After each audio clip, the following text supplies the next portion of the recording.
आपका गैस कब्ज सब के सब छूमंतर हो जाएंगे। आपका ब्लड प्रेशर आदि भी सामान्य होने लगेगा। आप में यदि शुगर आदि की भी समस्या बनी हुई है तो वो उसमें भी आपको आराम मिलने लगेगा। आपको बताते चलें कि अपान ही वो वायु है जिसके कारण से आपका योग और प्राणायाम भी सिद्ध होता है। इसी अपान वायु के कारण प्राणवायु का क्या, प्राणवायु आपको सिर्फ और सिर्फ जीवित रखे हुआ है, इससे ज़्यादा और कुछ नहीं। किंतु यह जीवन आरोग्यता को प्राप्त हो इसका संपूर्ण हेतु सिर्फ और सिर्फ अपान वायु है, कुछ और नहीं। यदि अपान वायु क्रूर हुआ अथवा दूषित हुआ तो आपके शरीर में बहुत सारे रोग यूं ही उत्पन्न हो जाएंगे। या यूं कह सकते हैं कि जिस व्यक्ति के शरीर में अपान वायु क्रूर है वह व्यक्ति निरोग हो ही नहीं सकता, और जो व्यक्ति निरोग न हो उसका योग और प्राणायाम कैसे सिद्ध होगा। तो आपको बताते चलें कि जीवन के लिए जितना आवश्यक यह प्राणवायु है उससे कहीं ज्यादा आवश्यक यह अपान वायु है। उसकी शुद्धता, जैसे कि आप शुद्ध ऑक्सीजन लेके शरीर को आरोग्य रख सकते हैं, उसी प्रकार अपने अपान वायु को सौम्य रखकर आप संपूर्ण जीवन आरोग्य रह सकते हैं और अपना योग भी सिद्ध कर सकते हैं। सो इस हेतु से आप योग प्राणायाम कर रहे हैं तो नितांत आवश्यक है कि आप इसका अभ्यास करें ही करें। और अगर आप योग प्राणायाम आदि का अभ्यास नहीं भी कर रहे हैं तो भी प्रत्येक व्यक्ति को इस क्रिया का अभ्यास रोज करना चाहिए। और चमत्कार आप स्वतः ही देखें कि अपान की क्रूरता तत्क्षण ही कैसे नष्ट होती है, और उसके नष्ट होते ही जो आपके कब्ज आदि गैस आदि बरसों से बने हुए थे, बरसों से आप गोलियां खा रहे थे, आराम नहीं हो रहा था, बिना गोली बिना किसी दवा औषधि के तुरंत ही तत्क्षण ही कैसे आराम हो जाता है।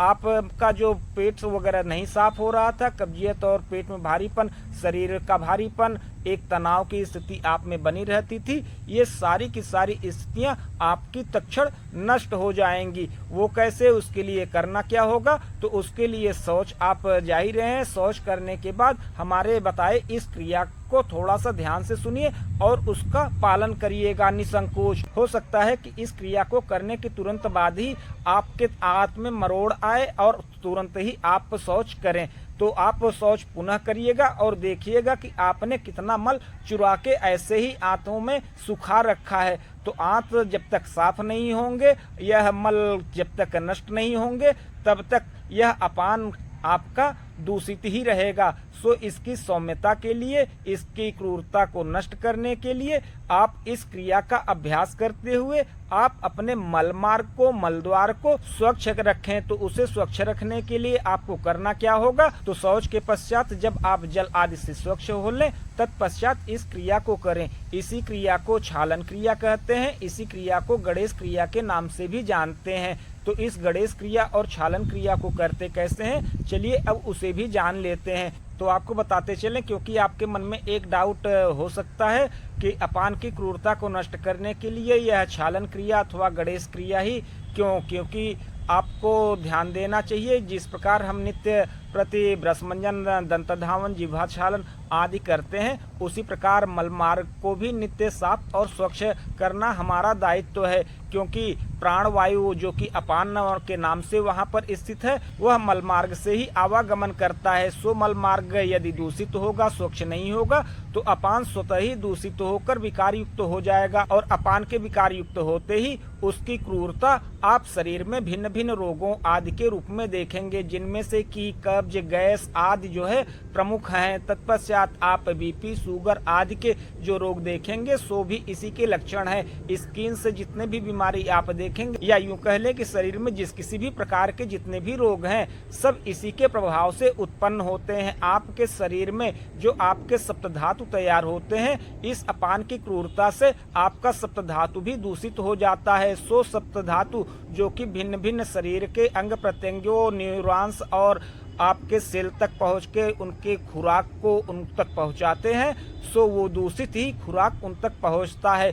सो परिणाम यह होगा कि वो दूषित खुराक प्राप्त करके बीमारियों का घर बन जाएंगे और आप स्वतः जिंदा एक बीमारी का गोदाम होंगे। सो आप यदि कब्ज आदि से लंबे समय से क्यों न परेशान हो, कितना पुराना क्यों न हो, आप कितने लंबे समय से गोलियां क्यों न खा रहे हो, किंतु इस क्रिया को करने के पहले ही दिन से आपको यह अनुभव हो जाएगा कि गैस जो कि आपके शरीर में कभी था ही नहीं, यदि आप पाइल्स आदि के बीमारी के शिकार हुए रखे हैं तो भी यह धीरे धीरे उसे नष्ट कर देगा। तो आपको बताते चलें कि योग प्राणायाम आदि का हेतु भी कुछ और न होकर आपके द्वारा सिर्फ और सिर्फ जो कुंभक आदि प्राणायाम हठ द्वारा किया जाता है उसका हेतु कुछ और न होकर इसी प्राण और अपान का आपस में ठोकर होम अथवा हवन होता है, जिससे कि आपका प्राण उन्मनी होने लगता है और उन्मनी होते हुए समाधि की स्थिति तक एक योगी पहुंच जाता है। क्योंकि पिछली प्रस्तुति में प्राण का अपान में हवन कैसे हो उस प्रस्तुति का लिंक हम डिस्क्रिप्शन बॉक्स में आपके साथ साझा कर देंगे। आपकी इच्छा हो तो आप उसे वहां जाकर देख सकते हैं। क्योंकि योग प्राणायाम आदि का हेतु कुछ और न होकर प्राण और अपान का आपस में होम और यज्ञ ही है, होम और हवन ही है। क्योंकि होम और हवन हुए बिना आपका यह प्राणायाम सिद्ध भी नहीं हो सकता और प्राणायाम के सिद्ध हुए बगैर आपका योग भी सिद्ध नहीं हो सकता।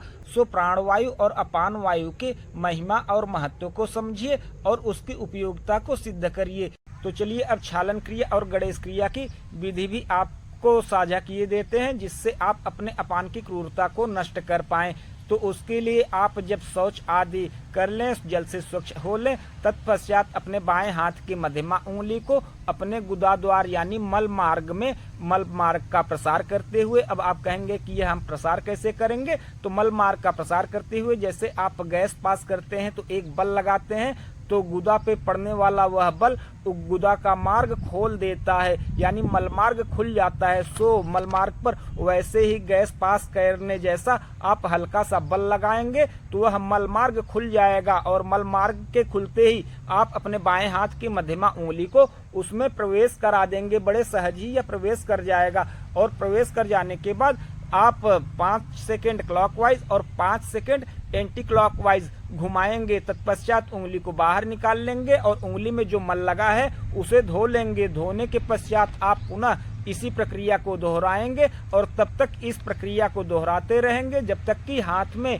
जो मल लग रहा है वो हाथ में मल लगना बंद न हो।